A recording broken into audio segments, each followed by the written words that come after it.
एक बार एक तोता जंगल में इधर उधर घूम रहा था।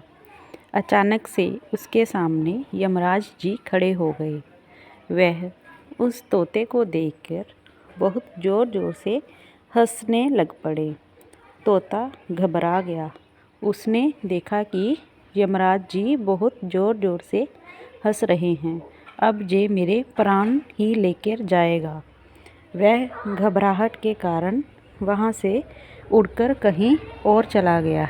जाते जाते वह गरुड़ जी के पास पहुँचा। गरुड़ जी को उसने अपनी सारी दास्तां सुनाई कि मेरे सामने आज यमराज जी खड़े हो गए थे और वो मुझे देखकर बहुत ज़ोर ज़ोर से हंस रहे थे। मुझे ऐसा लगा कि वह मेरे प्राण लेने आए हैं। गरुड़ जी ने कहा कि अगर ऐसी बात है तो मैं तुम्हारे प्राणों की रक्षा करूँगा। मैं तुम्हें कुछ भी नहीं होने दूँगा। फिर गरुड़ जी उसको अपने पंखों के ऊपर बिठाते हैं और 7 समुंदर पार करते हुए एक गुफा में उनको छोड़ देते हैं और कहते हैं कि अब यहाँ पर तुम्हारी जान को कोई भी खतरा नहीं है। तुम्हें यहाँ यमराज जी कभी भी नहीं ढूंढ पाएंगे। इसकी मैं तुम्हें गारंटी देता हूँ। तुम यहाँ पर सुरक्षित हो। गरुड़ जी की यह बात सुन के तोता बहुत खुश हो गया कि मुझे कुछ नहीं होगा। जब गरुड़ जी वापस आ रहे थे तो वह आते समय भगवान जी के पास गए और उन्होंने भगवान जी से कहा कि आपने यमराज जी को तोते के प्राण लेने के लिए क्यों भेजा था। तब वहाँ पर अचानक से यमराज जी भी आ जाते हैं। यमराज जी हंसते हुए बोले कि गरुड़ महाराज जी, आपको मेरा प्रणाम है। गरुड़ जी ने उसको पूछा कि यमराज जी, आप तोते को देख के इतना हंस क्यों रहे थे। तो यमराज जी कहते हैं कि मैं उस तोते को देख के इसलिए हंस रहा था कि यह छोटा सा तोता या ना जाने 7 समंदर पार एक गुफा में कैसे पहुंचेगा और मैं उसके प्राण कैसे लूँगा। इसीलिए मुझे उसे देखकर बहुत हंसी आ रही थी। तब गरुड़ जी ने बोला कि मैं तो उस तोते को 7 समंदर पार एक गुफा में छोड़कर आया हूँ। यह सुन के यमराज जी बोले, ये आपने क्या कर दिया गरुड़ महाराज जी। उस तोते के प्राण तो उस गुफा में एक बिल्ली के हाथों लिखे हुए हैं।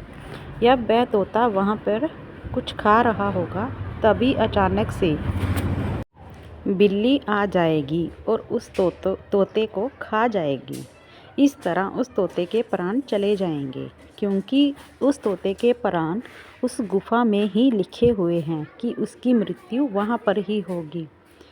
तब गरुड़ जी भगवान से कहते हैं कि ये मेरे से क्या अनर्थ हो गया। मैं तो अपने हाथों से ही उस तोते को उस गुफा में छोड़ आया। यहाँ पर उसके प्राण जाने हैं। तब भगवान जी ने उसको बहुत ही सरलता से समझाया कि गरुड़ जी, इसमें आपका कोई भी दोष नहीं है। उस तोते के प्राण उस गुफा में लिखे हुए थे। आप तो सिर्फ इस चीज़ के माध्य बने हो।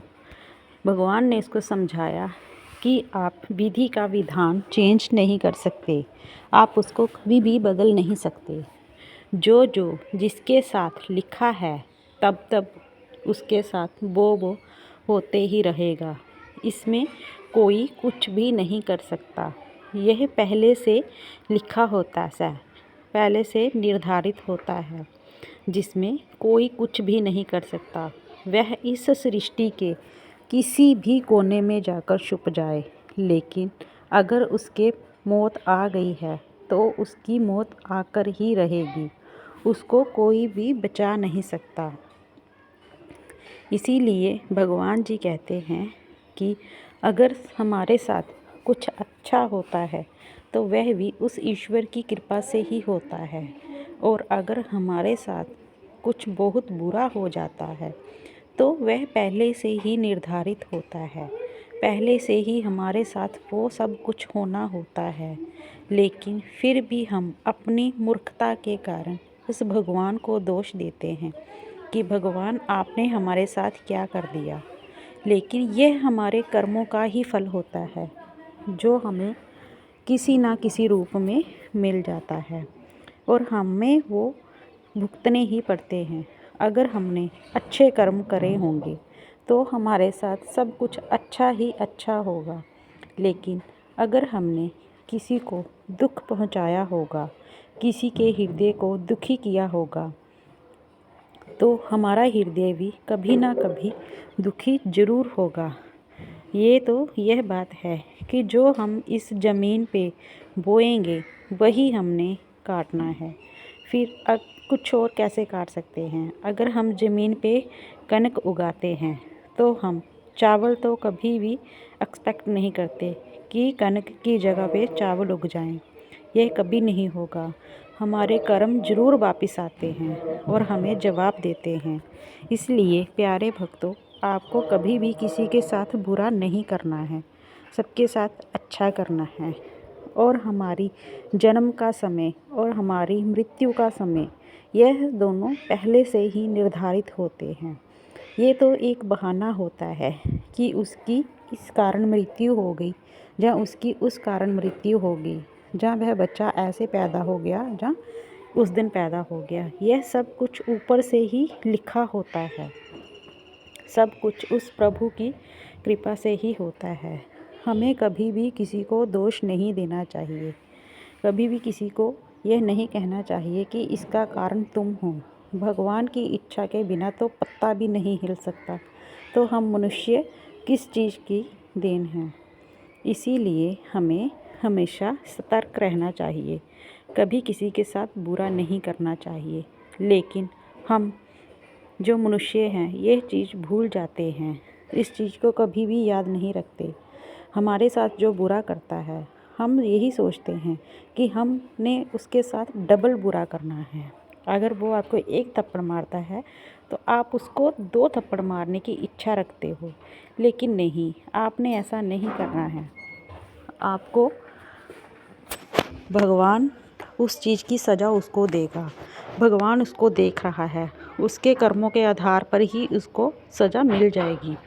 आपने कभी भी उस चीज़ की बराबरी नहीं करनी है। एक बार एक आदमी था, उसको किसी पंडित या ज्योतिषी ने ये बात बता दी थी कि तुम्हारी मृत्यु एक शहर में होगी, और उस शहर का नाम भी उसको बता दिया था कि तुम्हारी मृत्यु इस शहर में होगी। उसने ठान लिया था कि मैं उस शहर कभी नहीं जाऊंगा जिस शहर मेरी मृत्यु होगी। लेकिन एक बार वह किसी काम के लिए शहर गया होता है, तो वहाँ पर उसका एक बहुत ही भयंकर एक्सीडेंट हो जाता है। लेकिन वह इस चीज़ को लेके बेफिक्र था कि उसकी मौत कभी नहीं होगी। लेकिन जब उसने किसी से पूछा कि यह कौन सा गांव है, तब उसको पता चलता है कि यह वही गांव का नाम होता है जहां उसकी मृत्यु लिखी होती है। यह बात सुनकर उसके होश उड़ जाते हैं और कुछ ही समय में वह मर जाता है।